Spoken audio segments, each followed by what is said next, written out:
Shankaracharya Madhyamam Asmadacharya Paryantam Vande Guru Paramparam.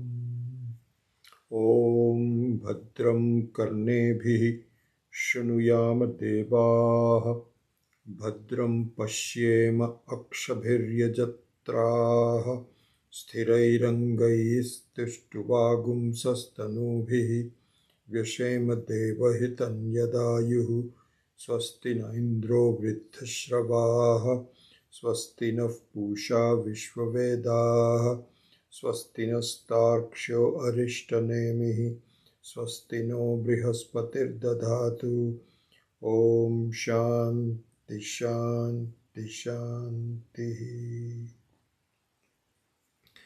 Om Sahana Bhavatu Sahanau Bhunaktu Sahaviryankaravavahai Tejasvinavadhitamastu Ma Vidvishavahai. Om Shanti Shanti Shanti. First chant the seventh mantra. Nantah pragyam na bahishpragyam no ubhayatah pragyam na pragyanaghanam na pragyam na pragyam adrishtam abhyavaharyam agrahyam alakshanam achintyam avyapadeshyam ekat Pratyaya-saram prapancha upashamam shantam shivam advaitam chaturtham manyante sa atma sa vikyeyaha.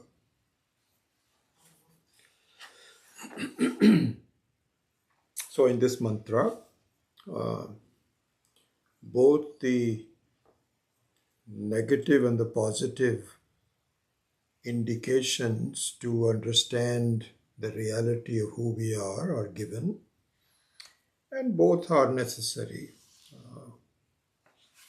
You cannot see the positive identification.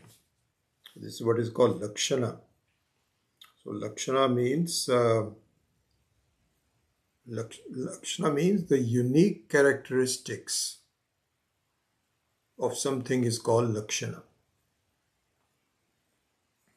And so the question is, what is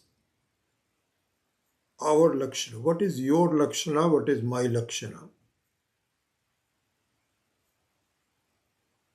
So on a vyavaharik level, on a transactional level, the lakshana is quite obvious, which is what unique characteristics are there that distinguishes you from everyone else. That's what lakshana is. And so what that means is your form, your name, and some connections. So sometimes name is sufficient. If the name is kind of unusual and not easily done, then you can do that. But if the names are common, I remember one time I was in Toronto on a business trip. So after the evening, I just came home to the hotel. And before going to sleep, I was just, doing something. So I looked at the telephone. In those days, the telephone book was very important because everybody had the numbers and addresses and all that. So I thought I'd just look it up to see how many Kapoors are there in Toronto. Yeah, this must have been in early 80s, somewhere there. After I came back from the ashram, I think. Maybe even before. And I thought they may be by 5 or 6 Kapoors, maybe more. There were 2 pages of Kapoors. And there were several Vijay Kapoors. So sometimes the names cannot distinguish you. So then you have to find out which Vijay Kapoor is it. This is called Lakshana. Then you have to find out the address. You can call someone and say, "Are you that Vijay Kapoor that I met several years ago?" And then you say, "Where?" Then you say, "Here's what we met." He said, "No, no, I've never been to that place. It must be somebody else." So this is called Lakshana. Lakshana means defining characteristics of a person, which is name, uh, the form, connections, etc., etc. But here, this is at the Vyavaharika level. Vyavaharika level means that it is something which is transactional. So I remember this, I was reading this uh, by Swami Akhandananda. He was talking about, we will try to do this in a more formal level at our retreat. He was saying, how do you do viveka? Because right now there is some confusion as to who I am, what's happening to me, all of that. So the way to extract yourself from this confusion is to do viveka. And there are many forms of doing viveka. We will go into this. Viveka just doesn't mean, Atma, Anatma, Viveka, you are the Atma, this is Anatma. And this is good, but not enough. Because our mind says, well, I've done this before. So what? I'm still the same person. So what you have to do is to really go deeper into each of the processes. Because there is truth in it. It's just that I don't recognize it. So anyway, he was talking about Viveka. So the question of a name came up in my mind, so I thought I would bring that up. He was saying, Swami Khandananda says, look, you have, so going back to this, one of our issues in how we make mistakes is what is called identification, or in Sanskritam called abhimana. Abhimana, identification. So what does that really mean? So what it means is that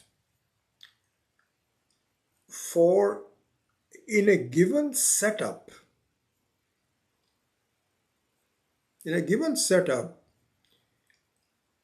you assume an identity appropriate to that setup. Okay, so let's follow this for just a second. So, for example, you are watching a movie, an absorbing movie, not that you're casually watching, but I mean, this is how good movies are. That it might take you a few minutes to get into it, because in the beginning you are more about eating popcorn and looking at your cell phone. Your identity is with a non-movie goer. But suppose with the music and the scenes in front of you and so on, you get absorbed slowly. So it might take you a few minutes, but after a few minutes, if it's a good movie, and good movies have a very good beginning, that's very important to do that. The beginning of movies is important, and this is why I often tell the students, this is what Swami Dayanand used to tell us, that In a Vedanta class, the first few minutes are very important because you are setting up the entire scene of the duration, in this case, a class or in a movie, in the initial setup. So it might take you a few minutes, but pretty soon your thinking, your behavior, your effect of what is being talked about becomes that of an identifier. And so, one of the things that the movie does is that you assume an identification in some way or the other. There are a couple of, usually it is the hero or the heroine. It is, you're not going to identify with a rascal because you're not a rascal. So, and then the movie, the producers also know it, you know. They also want to offer an identification which is easier for you to take, and you take it. So at that time, you become identified with the person in the movie. Okay? So this is what is called abhimana. So the abhimana, in the case of a movie, lasts for a given length of time. And that length of time is becoming bigger. A lot of people complain. What was that movie I saw? The Oppenheimer. Yeah. I have seen two movies in the last several years. So don't talk to my wife about it. She's very upset about it. How come you don't go to any movies? So I said, look at, you can watch anything you want on Netflix. Why do you have to involve me? And we don't even have Netflix. So anyway, that's a separate issue. So I don't go to many movies, but I saw two of them. One was Oppenheimer, and the other one was Article 370. And the Article 370 I really wanted to see. Both of them I wanted to see, otherwise I would not go. Oppenheimer was so boring and long. I couldn't wait to get out of it. I could not identify with it. In Article 370, I could identify with Modi ji and Amit Shah and how they engineered the abrogation of Article 370 for Jammu and Kashmir, because I think that is the right thing for us to do. And so I wanted to see how they did it. It was a very beautiful setup, and I really enjoyed that. So my identification was that of as a former citizen of India. You cannot take India out of me. And I follow the politics, follow the geography, so I have an identification. Anyway, so here's the thing, going back to name, Viveka. Okay, this is what we started with. I just wanted to tell you about the concept of, not tell you, I remind you, you already know it. Excuse me, the concept of abhimana. And we're going to expand this. This is all important as part of the mantra number 7. So Swamiji was saying, look, name is a starting point for you to have abhimana. How so? Before your name was given to you, you had an identity. What do you mean by before? You were a baby, and oftentimes people don't give names for a few days. Uh, our oldest granddaughter's name is Arya. And when that name was given, uh, we didn't know about this westernized name. We only talk about the Hindu names like Lakshmi and Durga and those kinds of names. But our son and daughter-in-law had given a name Arya. I wish it soon grew into it. Then I realized that my doctor's name is also Arya. And my doctor, who's a very important doctor for me because she has been with me as my cardiologist for the last 26 years.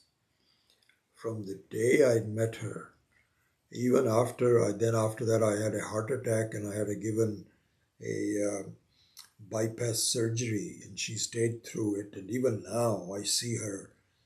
She's very dear to me. We have a very good relationship. She knows that she trusts my symptoms whenever I say something. She listens to me and I listen to her. Anyway, so her name is Arya. So when our granddaughter was born, I said, oh my gosh, this is the same name as Dr. Arya Divyasi at Banff. So this was like 18 years ago. So the next time I saw her, I said, Dr. Divyasi, guess what? Our granddaughter's name is the same as yours, Arya. And she's Italian American and we are Indian Americans. So she says, how did you get the name Arya? So you kids just go through the lists of popular names and choose it, and this is what happens these days. One of the latest names that I've seen, again, it was just such a surprise. One of our friends' granddaughter and one of our own family is Zara, Zara. Never heard of that. But now it's growing up on us, Zara. I don't know where it came from, Iran or whoever. Anyway, so I was talking to the doctor and she said, how did you get it? So I told her about how the kids decided. She says, there is a funny story about my name, Arya. I said, really? What? She says, my mom and dad could not agree on a name for several days after I was born. They were really fighting over it. One person wanted this and the other person says no. They were going back and forth and back and forth. She says, finally, my grandmother, I can't remember if it was a maternal or paternal grandmother, said, okay, if I give a name, will you accept it? Because you can't decide it on your own. So they said, yeah, we'll accept it. So she was a musician and actually an opera singer. And the word aria is a musical name. I'm not exactly sure whether it is the notes of an opera or something. I can't remember that. She says her name is Aria. And both the parents said, that's a good name. We accept it. So their dispute was also resolved. And that's it. And she says, I don't know, it must have been several days, like 10, 12 days, when I had no name. So Swami Akhandananda says, look, this is how this whole process of Abhimana starts and takes hold to a point where you don't see it as an Abhimana, you see it as reality. This is the problem. This is what we have to see. So when the name is given, you adopt it. You have an Abhimana towards the name. You have an identification towards the name. That's why you identify with. This is why if somebody calls you Arya, you look up and say yes. because you and the name become the same. That becomes your lakshana. And so you respond to it, right? Then Swamiji was saying, listen, here's what happens. When you take sannyasa, as he was giving his own example, so I think in his life he had 3 names, maybe 4. Because when you are first born and you don't have even a name yet, so people will call you baby.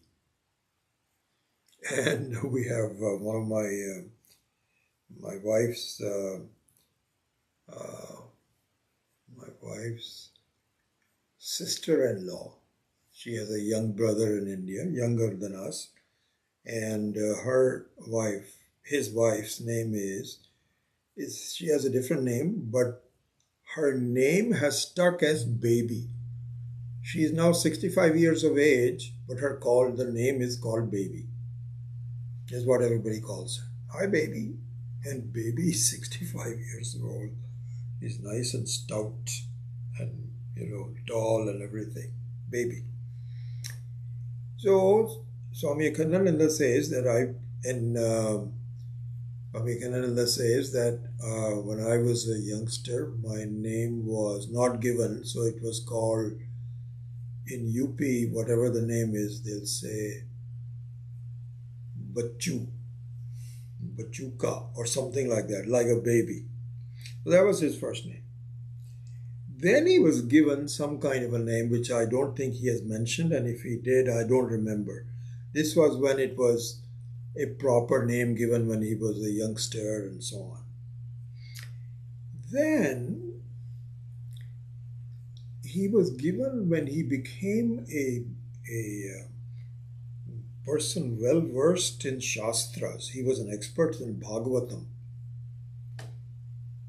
He is an absolute, and what he has made a contribution. Swami Akhandananda has, of course, become absolutely an important person in the annals of Vedanta, or Advaita Vedanta. But even before that, he was an expert in explaining that part of Bhagavatam which is not just a story. Bhagavatam has 2 aspects to it.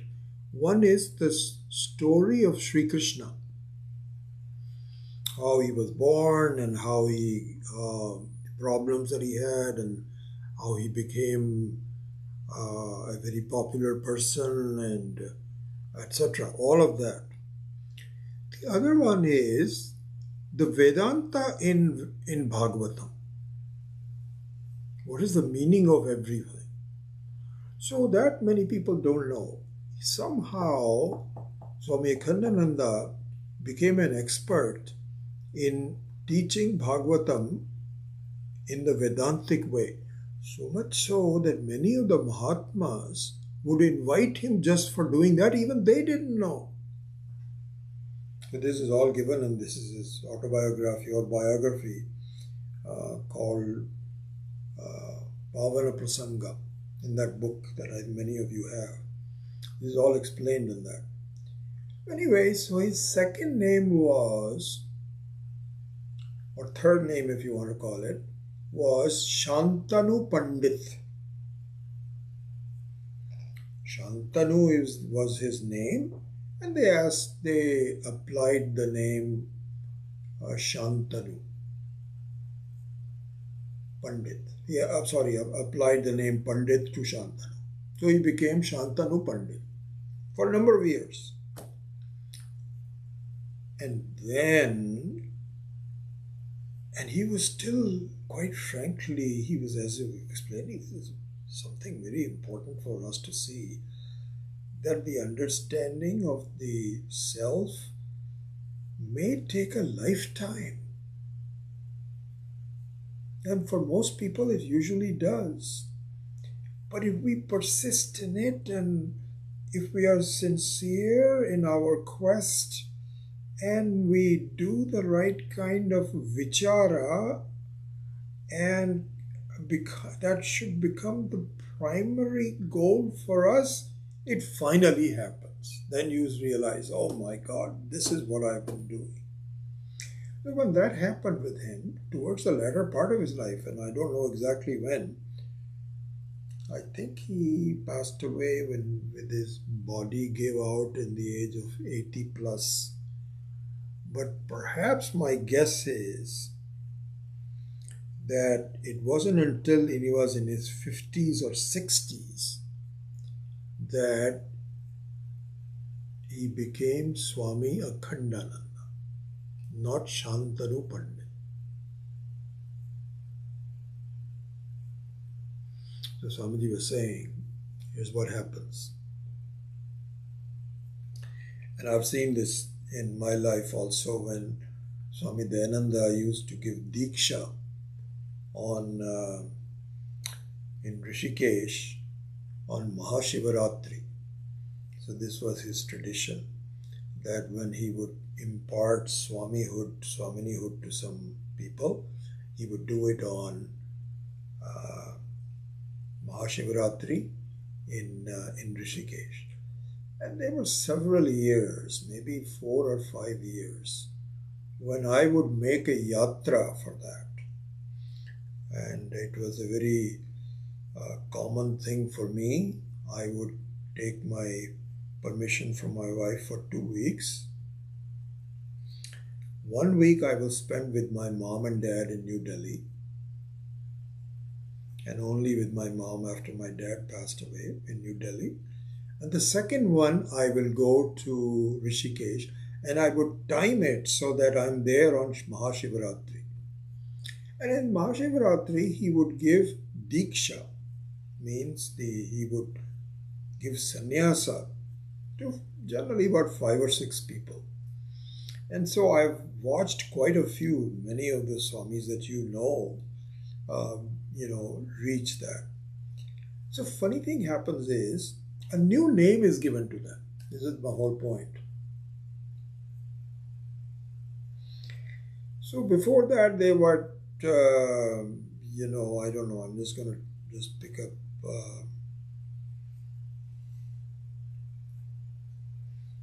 I can't even remember some of the specific names that, anyway, some name they had. Okay. Let's say,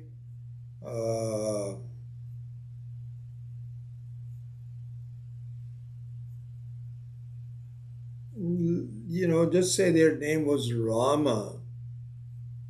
And Swamiji, actually, Swami Dayanand, what he does is very interesting, just talking about names. He says that the names have to be very deliberately thought of in giving to a person. Okay? And it should not be done casually. And interestingly enough, I was once talking to him privately. I said, Swamiji, you give these names, 5 or 6 names to the Swamis and Swaminis. When do you decide to do that? Do you think over it for a long time? Or do you do it at the spur of the moment? You know what his answer was? On the spur of the moment. Not really the spur of the moment, but somewhere in that close to the vicinity. So what happens is, if you know this, this is also just a sort of like a story. So as you know, if you've been to Rishikesh, in the winter time when the Mahashivaratri days are, February, March, January, somewhere there, the Ganga is at a very low level. It is amazing how much level difference there is between winter and summer. I mean, it's way down there. You have to go through a walkway, steps and so on to touch the water, and you're sitting on top of this platform where The temple is, all the homes are, all the rooms are, and now Swami Dayanandaji's Mahasamadhi is also there. So we would all be standing there, and these sannyasis would be taken down to the edge of the Ganga one by one, one by one. And there Swamiji would do the final ritual. The rituals have been has been going on for about 24 hours for each one of them. But there's a final ritual where Swamiji touches them with his hand and gives them a new name. And then there is a kind of like a curtain that are held up by the same gender, people of the same gender, so swamis or swaminis. And then the person discards their old clothes and the new clothes are given to them. All this is happening behind the curtain. You cannot see directly, but you can see the scene. And then Swamiji gives them the new name. So let's say there was a person called Mr. Ram Patel. I don't know, I'm just picking it out. Okay, that was his name before. And then Swamiji calls, gives them, say, Advaitananda. Swami Advaitananda. Supposing he gives that name. Okay, then what happens is very interesting. After all the 5 or 6 have been given the Diksha and they are wearing the new ochre clothes for the first time, then they come up to our level, through the walkway. And then we all congratulate them and give them some bhiksha also. Sometimes we'll give them some money just as a small offering to them and so on, and give them congratulations.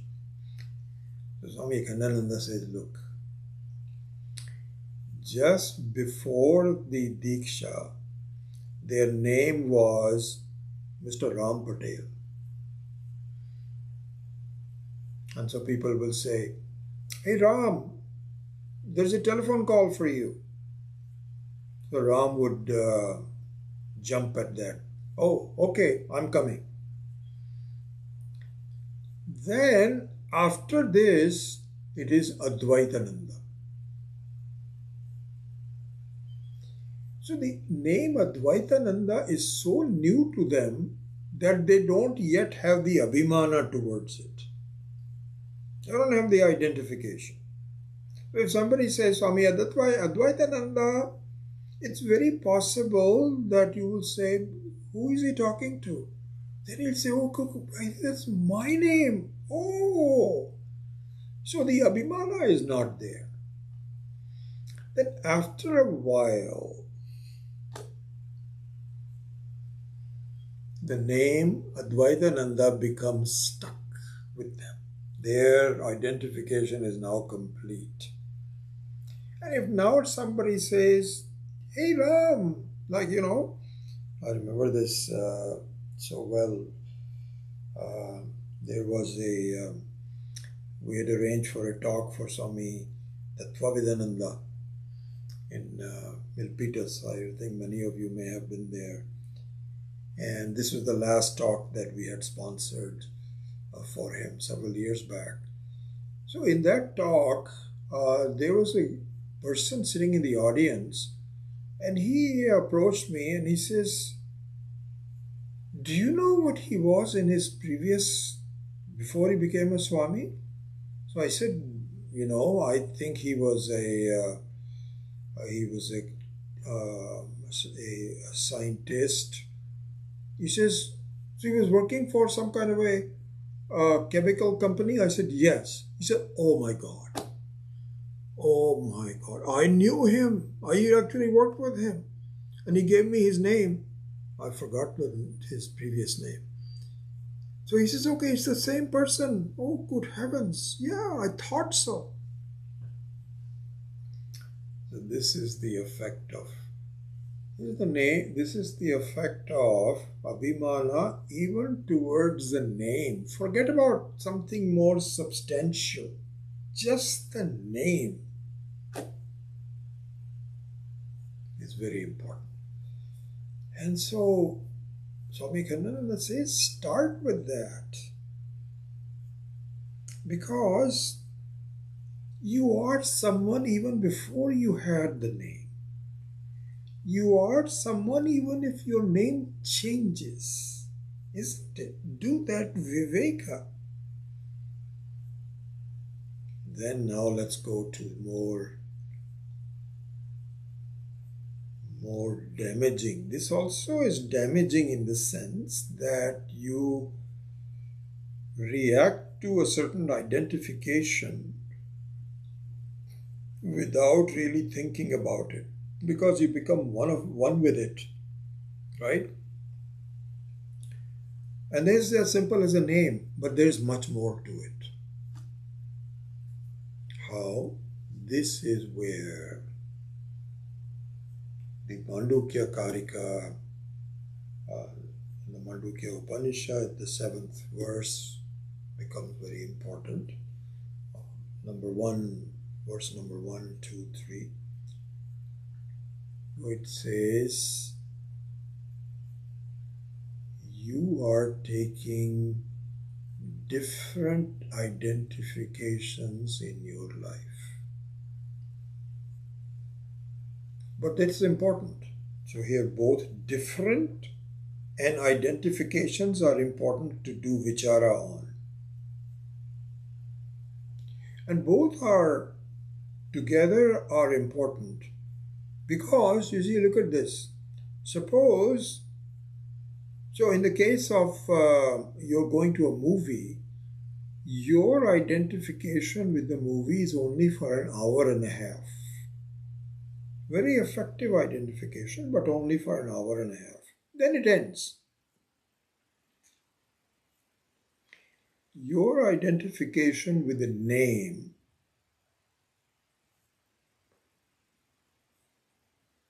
could last a lifetime, which it normally does, except for the first few days of your life, which is important to think about. And or sometimes it can last for a partial lifetime, as in the case of people being given diksha. But they are different in the sense that if you go to a different movie, it's interesting, I was thinking about this. They have these movie festivals. There's one in, the most famous one in the whole world is held in the town called, I don't know how to pronounce it, Cannes or Cannes in southern France. Cannes or Cannes, I don't know. It's French language is just so difficult because it's exactly opposite to Sanskrit. Because in Sanskrit, the exactly you pronounce it the way the words are, letters are. Somehow the French people, I don't know how it all came about, they decided to do it exactly the opposite. How the words are should not be pronounced the same way. So Cannes is also like one of those. But anyway, there's this town where they have this, I don't think it's every year, maybe every other year or something. But it's a very famous one where all the movies are evaluated. People see movies all day long. My wife and I happened to be there one time, but not while this festival was going on.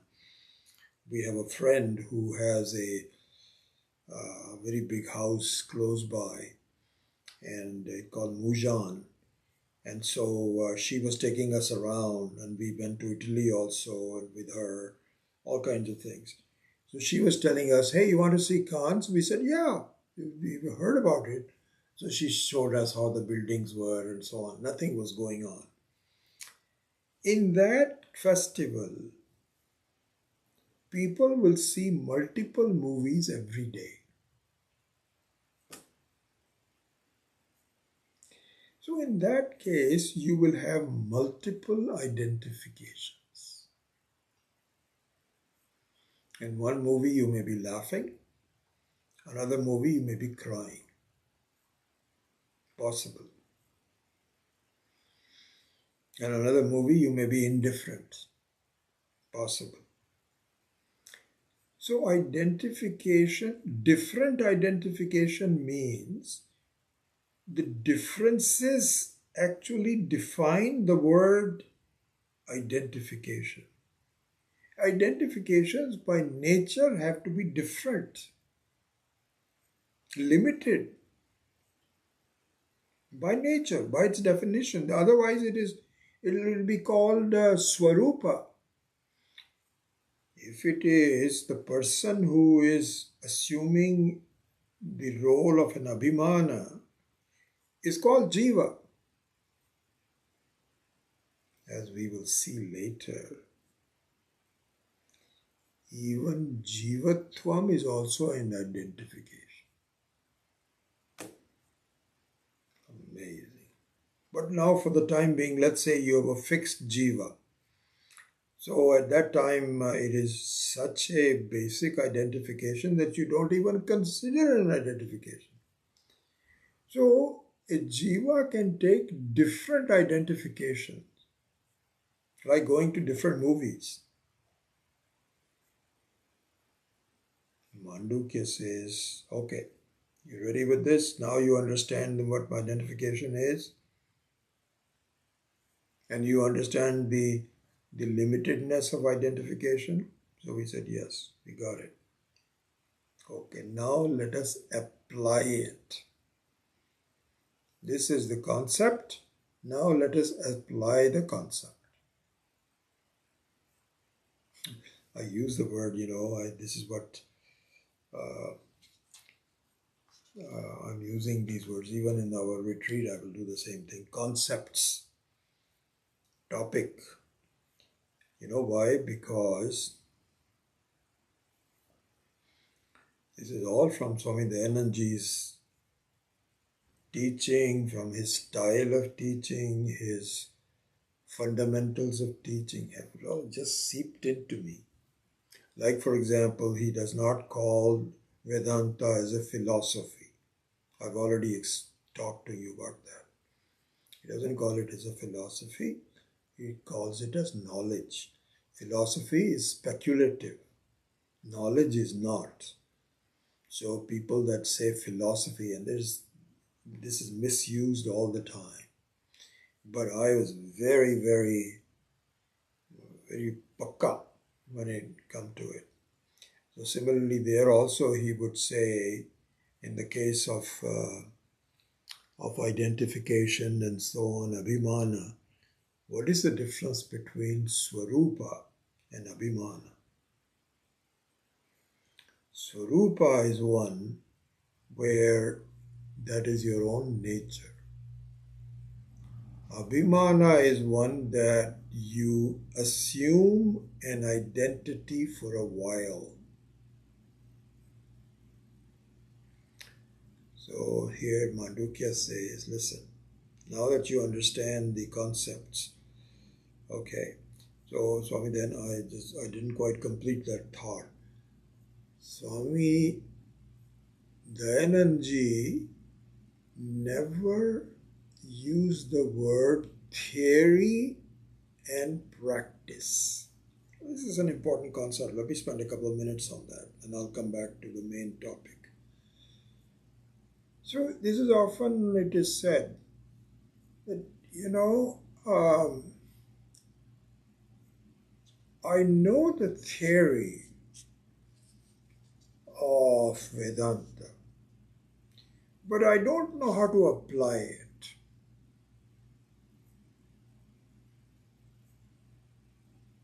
Swami Dayananda used to say, even this thinking is faulty. Don't even think in those terms. In fact, this is where the words paroksha and aparoksha should be used, not theory and practice. Theory and practice are appropriate for doing things. Like, for example, learning to cook. So the learning the recipe these days from internet is theory, and actually cooking is the practical use of the theory, right? That's all appropriate, good. But in the case of knowledge, those should not be used, because it is not theory. Should be done as knowledge which has not been personalized yet. It is still knowledge. It is not, there's no distinction as theory and practice, but it is a distinction between you keep it as something away from you, and then that is paroksha jnanam, and then you personalize it and say, my God, that applies to me. That is aparoksha jnanam. That's what it is. That's all it is. So anyway, now that we have seen the parokshata, the concept of abhimana, now let us go closer to yourself. How? So this is exactly what the seventh mantra is pointing out. Na antah pragyam, na bahish pragyam, na vayatah pragyam, na pragyam, na pragyam. Each one of them is an identification, as we will see in more detail. I'm just giving you the overall picture yet. So, for example, even more than that, this is just seventh mantra is consolidating what has been talked about in mantra number 1, number 2, number 3, number 4, number 5, number 6. It's drawing conclusions from what has already been presented. What has already been presented is that you have a life as Vishwa, as a waker. You have a life, right? Everybody does. I don't have to even say that.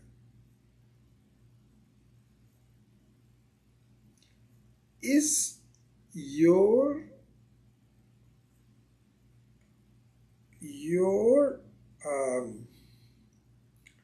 lakshana, let's start with lakshana. Your lakshana as a waking person, whatever your name is and whatever your form is, doesn't matter. It's the same thing. Is that lakshana a swarupa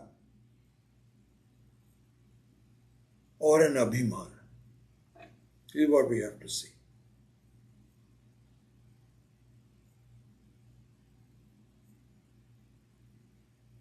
And we have to do viveka on it. We have to do vichara on it. Because I haven't looked into that. I don't know. This question never appealed to me. I am a person. I'm living, trying to do my life. I don't understand why all these kinds of things are being given. I mean, all these questions are being raised.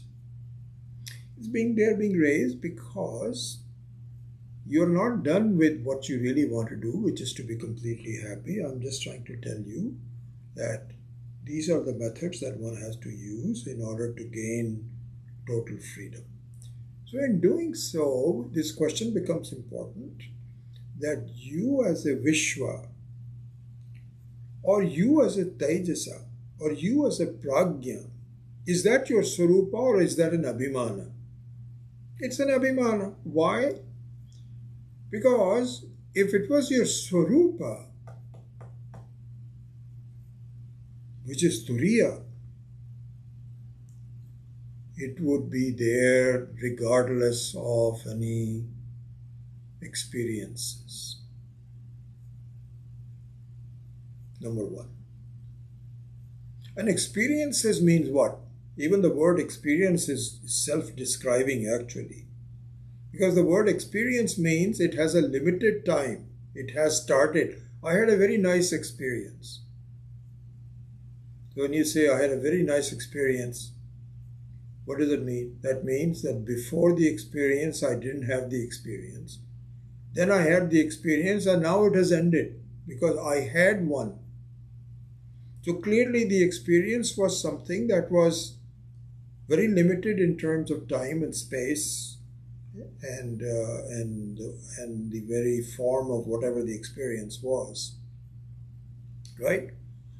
So similarly here, when you say I'm a waker, are you a waker all the time? No. And this is where I think it is very important to see that, if there was a reality in my experiences as a waker, then that reality would persist even in the other experiences. But they disappear completely. This is a phenomenal, amazing thing. How it happens, every day happens every day. Completely replaced, wiped out, only to come back later. And the other experiences sometimes don't even come back at all. Often did not even come back at all. The dream is never repeated.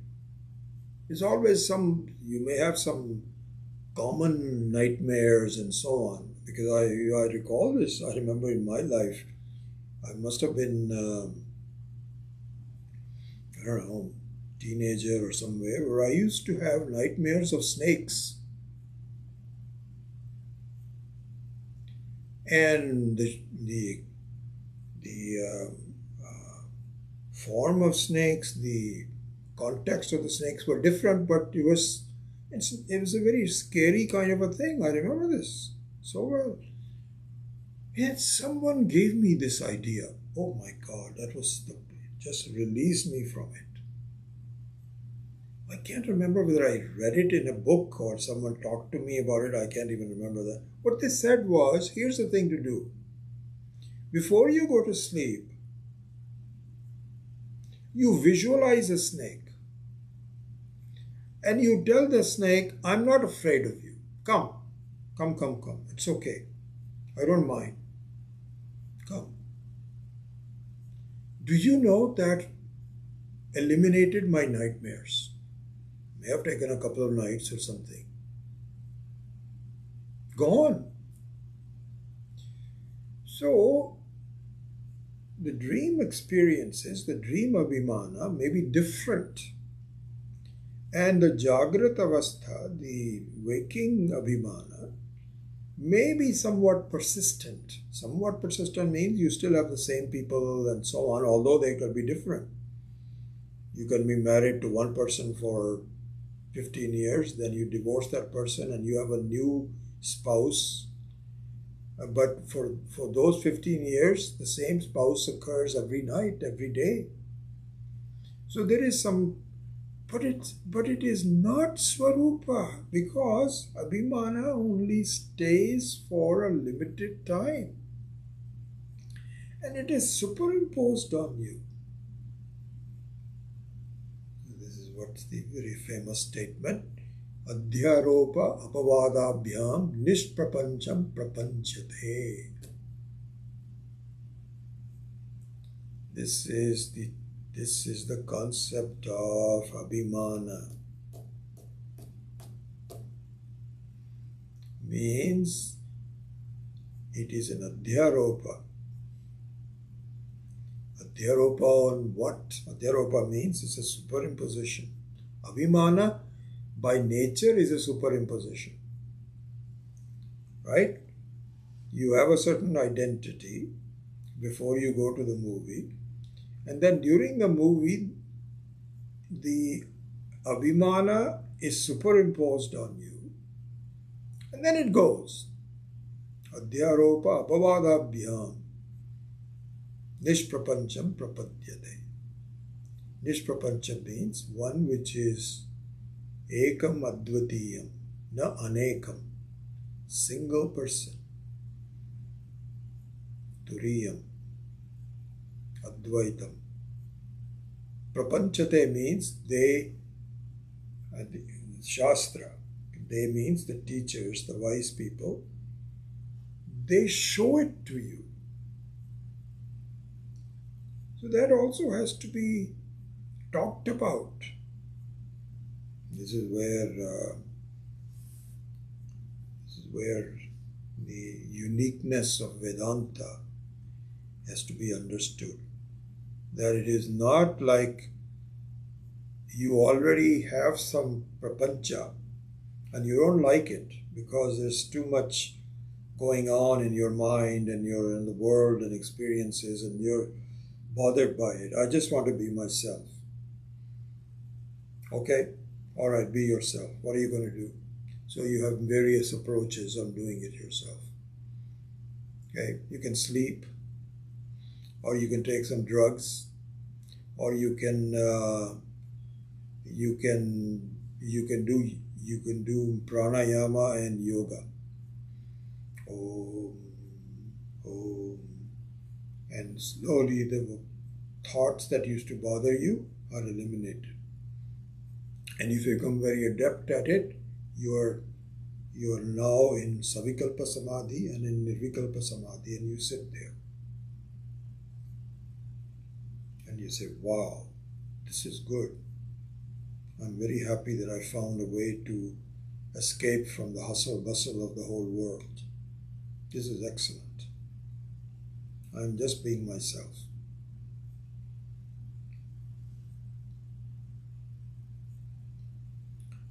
And so this is called Nishprapancham.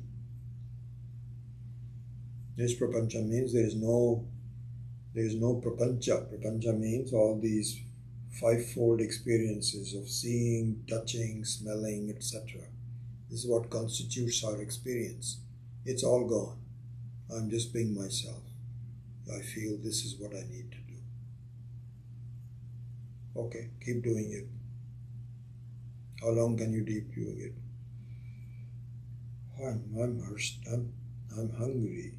I need some food. Or you can say, I have to go to the bathroom. I've been sitting here for too long. Or I'm thirsty. Your meditation is gone. And as Acharyas all point out, and they give up beautiful examples of all this, that many of these yogis, and sometimes the yogis have become so adept that they can go without food for days. They are in samadhi and it's very impressive. Everybody says, oh my God, this is a Mahatma. This is the person we should say, how do we do it? He's a great person. He has not eaten anything for 2-3 days. And so, you can get various siddhis. And so the autobiography of a yogi was all full of siddhis and siddhas. So it is said that in these kinds of things, when this yogi comes out of it, he's even more irritated than most people. You know why? because the experience of being alone was so pleasant that they don't like being disturbed by it. Is this moksha? You have to be completely alone from others. Not moksha. So the moksha is adhyaropa apavadabhyam nishprapancham prapadyate.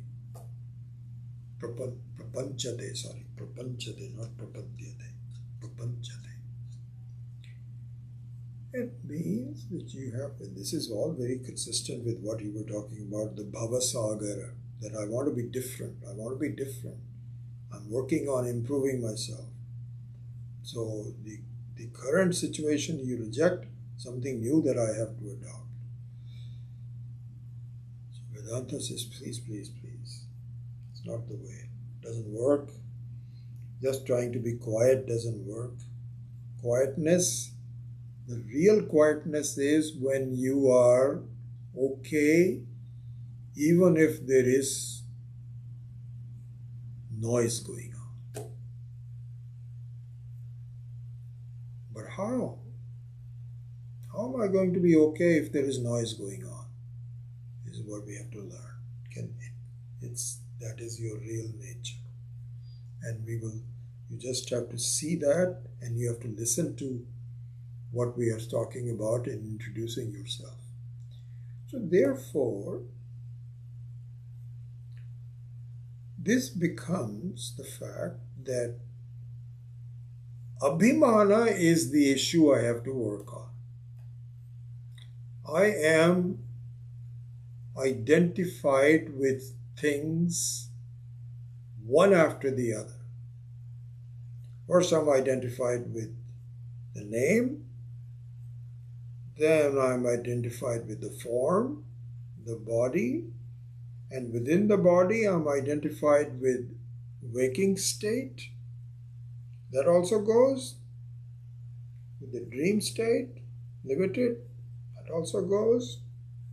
Dream state where my identification is with I don't know.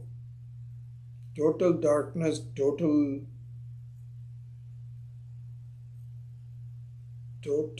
absence of light or anything like that. Absence of any knowledge, ignorance.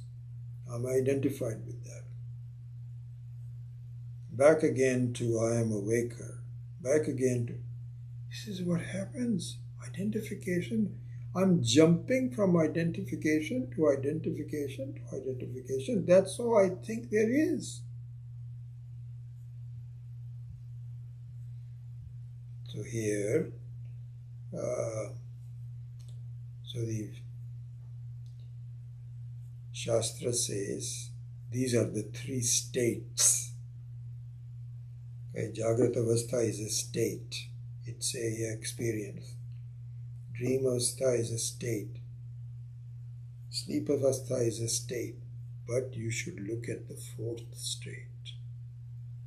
So as I was telling you the story about this Christian priest who wanted to know about the fourth state. And when I was explaining it to her about the fourth state being common between the three states,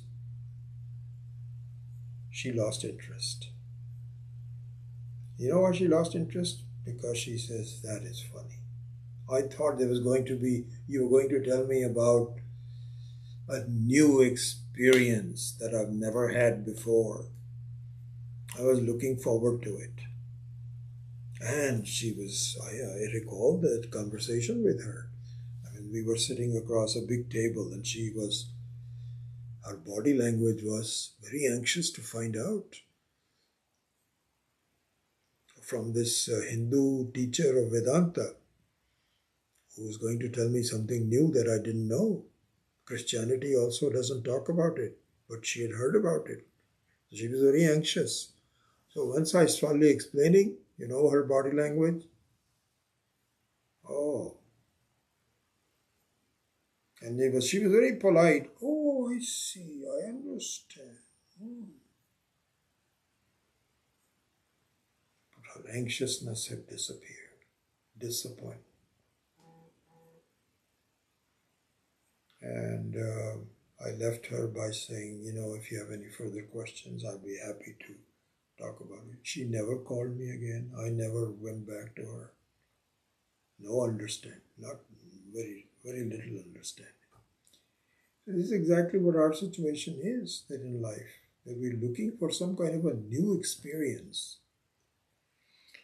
Shastra says, my dear, it is not a new experience, it is a confusion about the present experience. It's there, but you don't recognize it. So, here, as I will go through this in more detail in the retreat, the Kena Upanishad is a very, I would say for the experienced students also, would highly recommend that you thoroughly understand the Kena Upanishad. The more I think about it and read it, the more it kind of gives me the insight and the wisdom. Why? Because it's not a very long one. Because in the case of Brihadaranyaka, Chandogya, even Taittiriya and other ones, there's such a long study. Kena Upanishad is very precise. Ishavasya also, but Kena Upanishad I think is just... The Kena Upanishad is very beautiful, which gives you the essence of this insight in some very precise words. So I'll give you one example of that in the context that we are studying. And the context we are studying is that my expectation in life is that somehow I need to have a new experience. I don't know how am I going to get it.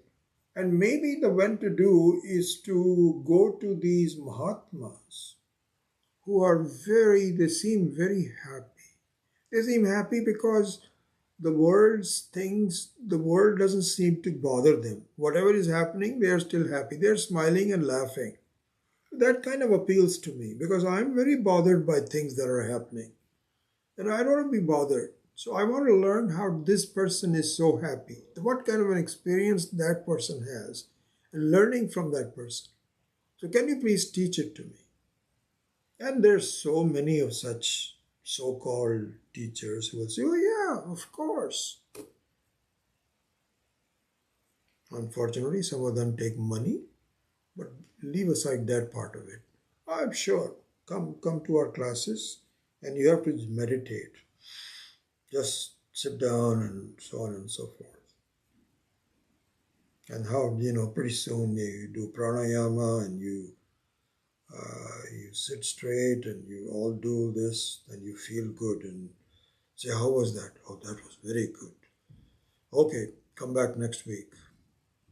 Okay, so, and then pretty soon there is a community of people, you chant together and you feel so good. You feel like this is the fourth state. And I don't like the rest of my life. I have to do struggles, I have to go to office, this, that, or the other, children, spouses, all kinds of problems, health problems. But when I come here, this is very good. This is the state that I want. This is not going to work. It may work for a short time, maybe work for it may satisfy some of your problems. I don't disagree with that. But this is not the solution. So then what is the solution? So the Kena Upanishad explains this very well. So again, it just gives you the concept first. That you have to internalize it. This is Paroksha Jnanam and then you have to do Aparoksha Jnanam. Again, this is not theory and practice. So there is, and I'm just taking a small snippet. He says, Anyat eva viditat aviditat adhi. I can remember, I don't remember which I should have written it down, the verse number. Anyadeva viditat aviditat adhi. So just look at what it says. Very briefly, I'm running out of time. So this fourth state search is pointed out. He says, Anyat eva viditat. Vidita means one which is known, one which can be experienced, one which is visible to you. It's called vidita. So vidita means one which is pratyaksha, right? Which can be seen, felt, experienced, and one that cannot be experienced is called avidita. Right? This is very simple. If there is something there, then either I can see it or I can see it later. I don't see it now. If you've never been to Belize, it is a beautiful, I'm told, I've never been there myself, but I'm told it's a very beautiful beach-oriented city or country, I don't even know. Or Hawaii, let's say. But most of you have been to Hawaii, so that's why it didn't say avidita. Anyway, so experiences that are possible or are already there. So this is what is called pratyaksha and paroksha. Pratyaksha means I can see it right now. Paroksha means it is not, I can't see it right now, but I can see it later. This is called pratyaksha and paroksha. So this is what is called anyadev viditat. And then now it says that suppose there is something that you can never see. We can postulate that. Right? There's something, and here the classical example is that of Vandyam Putra, the son of a barren woman. But now with IVF and all these kinds of things, even that is possible. So we don't use that example anymore. I think the example to use is a square circle. You can never see a square circle. Even if you do a prayer to Ishvara and say, can I see a square circle? He says, nope, I can't show it to you. I thought you could show everything. You're the most powerful person. He says, nope, can't show it to you. So aviditat means one that doesn't exist. So there's only two things. One that I can see, the other one that I can never see. So he says, the state that you are looking at is different from both of them.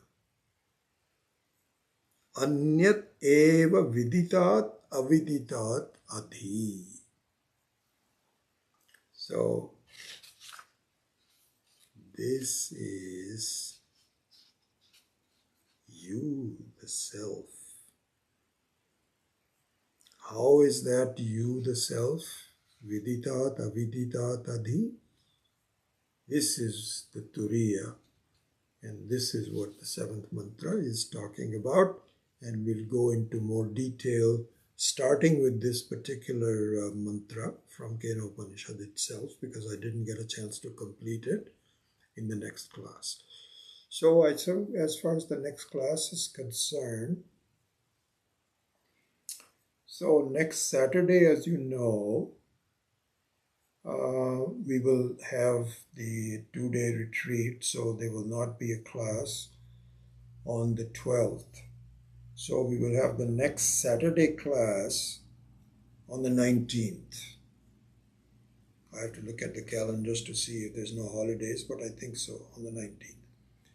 Then we will have a class next Tuesday, which is what? The 8th. We will have a class on the 8th. But we will not have a class the following Tuesday, which is the 15th. Why? Because we would be spending 2 days together, and you would have had a lot of, for those of you that live in this area. And so I think that will be enough for a few days. So we will not have the next Tuesday. I will explain all this in WhatsApp messages, but I just wanted to give you a heads up about what's coming. Okay. Om Asatoma Satgamaya Tamasoma Jyotirgamaya Mrityorma Amritam Gamaya. Om Purnamadav Purnamidam Purnat Purnamudachyate Purnasya Purnamadaya Purnamevavashishyate. Om Shanti Shanti Shanti. Harihi Om. Shri Gurubhyo Namaha. Harihi Om.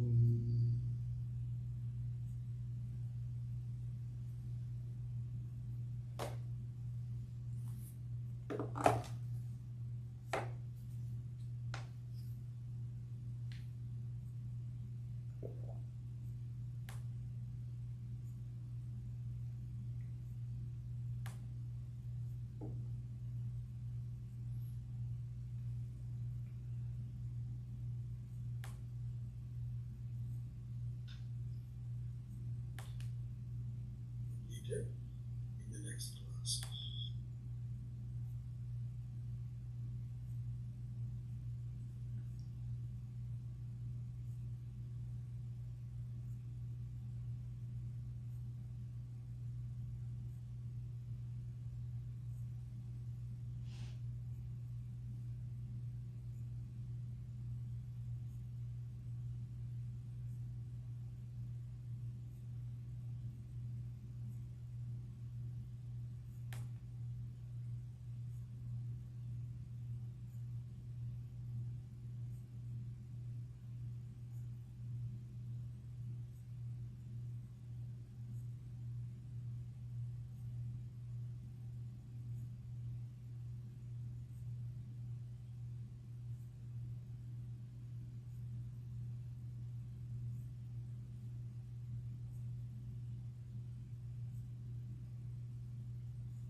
Good to see you all, and we will hopefully see you in the next class.